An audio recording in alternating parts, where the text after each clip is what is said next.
देवराज हम आ गए, मंथन आरंभ कीजिए। हम तो प्रस्तुत हैं कालकेतु, हमें केवल आपकी प्रतीक्षा थी। देवताओं, सागर मंथन का शुभारंभ कीजिए।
अरे ये तो एक नारी है।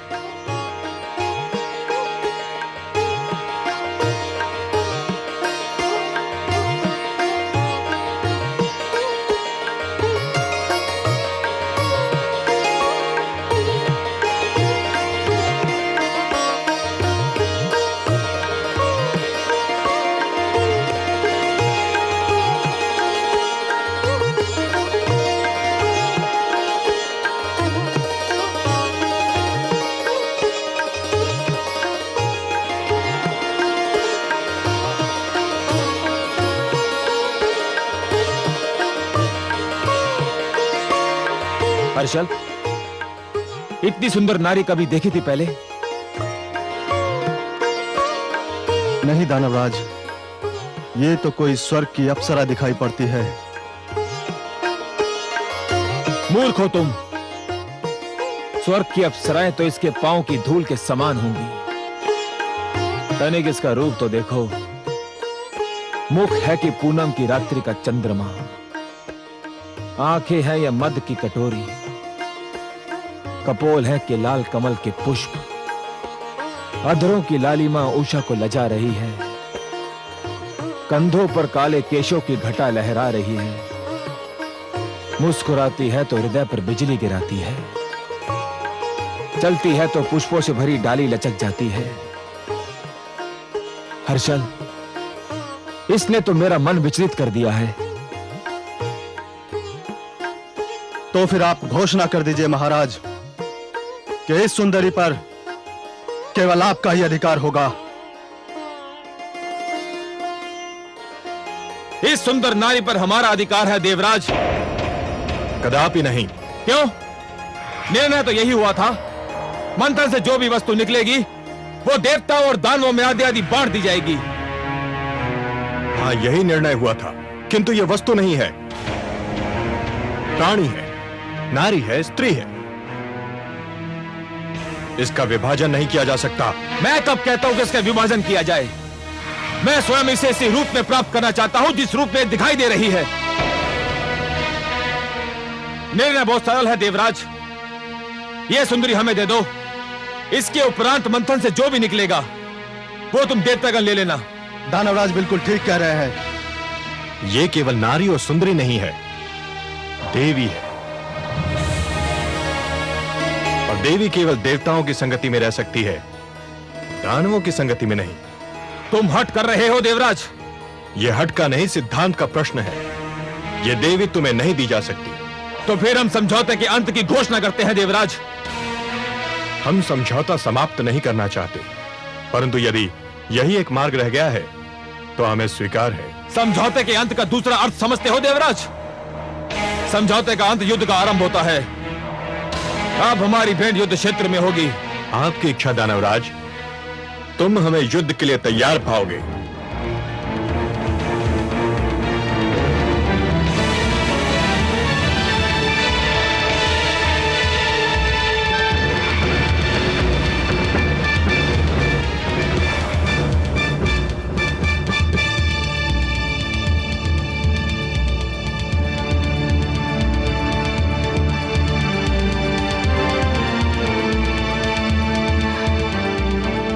कमल नयन, हे पद्मनाभ, कहाँ हैं आप? मुझ विरह की मारी पर कृपा कीजिए। मेरी आंखें आपके दर्शन को तरस रही हैं। मेरी आत्मा आपको पुकार रही है। दर्शन दीजिए भगवान। मेरी आत्मा की पुकार सुन लीजिए।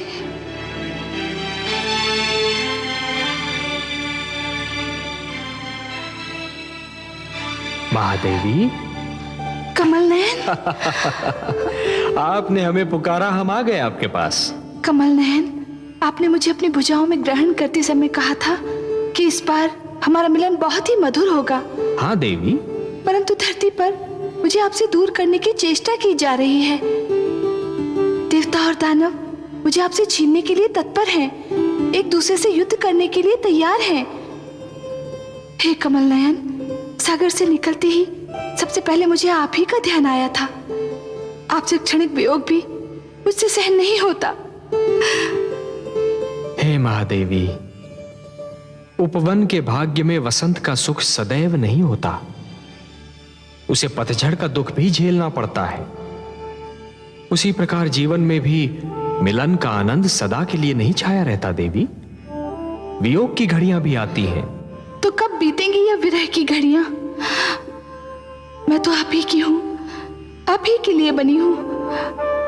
आपसे दूर रहने का विचार भी मुझसे सहन नहीं होता। हे महादेवी, इस बार आप मंथन में सागर पुत्री के रूप में जन्मी है, इसलिए आप धरती के नियमों के अधीन हैं। मैं इन नियमों को तोड़ नहीं सकता देवी। धरती के सारे प्राणियों की भांति आपके भाग्य विधाता भी ब्रह्मा है। आपके भाग्य में क्या लिखा है ये तो केवल वही बता सकते हैं। तो मैं ब्रह्मा जी के पास जाऊंगी, उनसे पूछूंगी कि मुझ पे ये अत्याचार क्यों किया जा रहा है, मुझे अपने नारायण से क्यों दूर किया जा रहा है।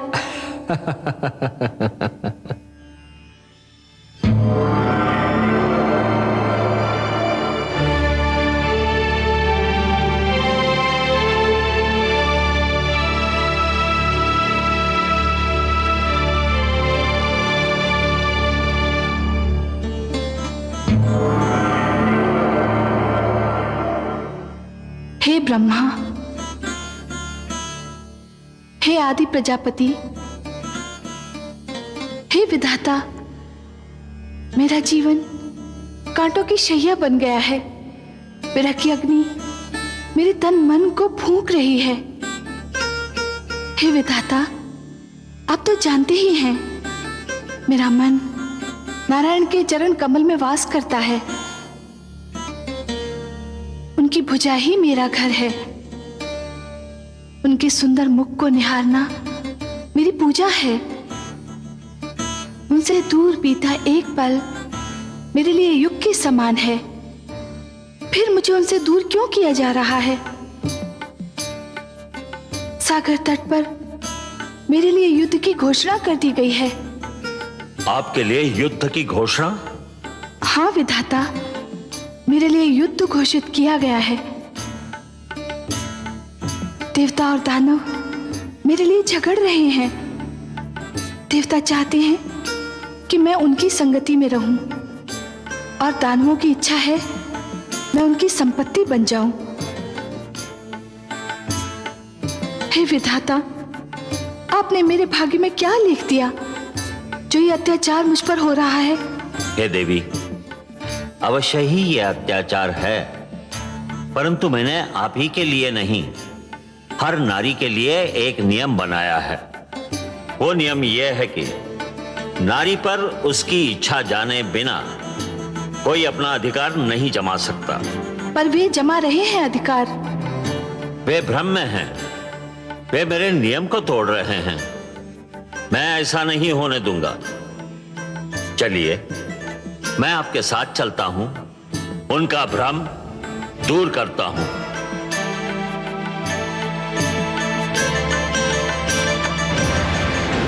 देवताओं, ध्यान रहे कि समझौता तोड़ने की स्थिति तुमने बनाई थी, हमने नहीं। हम तो अब भी कहते हैं सागर मंथन से जन्मी सुंदरी हमें दे दो, हमारा समझौता बना रहेगा। यह संभव नहीं कालकेतु, हम तुम्हारी ये मांग नहीं मान सकते। इसके लिए यदि युद्ध होता है तो हमें कोई चिंता नहीं।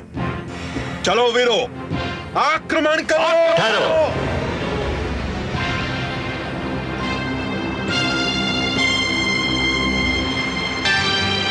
दोनों पक्ष इस नारी को प्राप्त करने के लिए झगड़ रहे हैं, पर किसी पक्ष ने इस नारी से यह पूछने का कष्ट किया कि स्वयं इसकी इच्छा क्या है?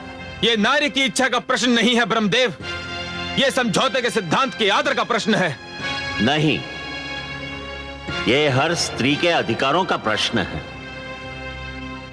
अपने लिए किसी को स्वीकार या अस्वीकार करने का निर्णय केवल नारी कर सकती है।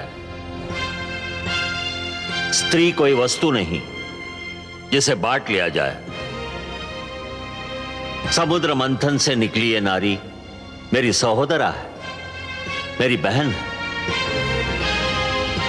ये सागर पुत्री किसे स्वीकार करेगी, इसका अधिकार मैं इसी को देता हूं। आज मैं एक नई प्रथा के शुभारंभ की घोषणा करता हूं। यह स्वयंवर की प्रथा होगी। स्वयंवर? हाँ, स्वयंवर, जो हर नारी का अधिकार होगा। अपनी इच्छा से अपनी पसंद का वर चुनने का अधिकार। इस सागर पुत्री के हाथों में एक पुष्पमाला होगी। यह पुष्पमाला इसके मन की इच्छा की प्रतीक होगी। फिर यह सागर पुत्री जिसके गले में यह माला डाल देगी, समझा जाएगा उसी को इसने अपना वर चुन लिया। मैं समस्त देवता और दानव समाज को इस सागर पुत्री के स्वयंवर समारोह में भाग लेने का निमंत्रण देता हूं।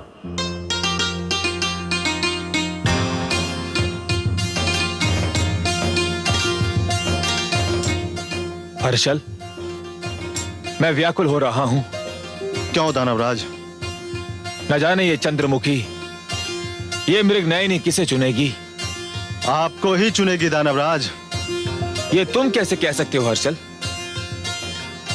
है तो नारी ही दानवराज, और नारी केवल उसी को चुनती है जिसके पास शक्ति होती है। भुजाओं की शक्ति या धन की शक्ति, और ये दोनों ही शक्तियां आपके पास हैं। दानवराज, आपने देवताओं को परास्त किया है। नारी विजय का हाथ छोड़कर पराजय का हाथ कदापि नहीं थामती। आप विश्वास रखिए दानवराज, यह सुंदरी केवल आपको ही चुनेगी।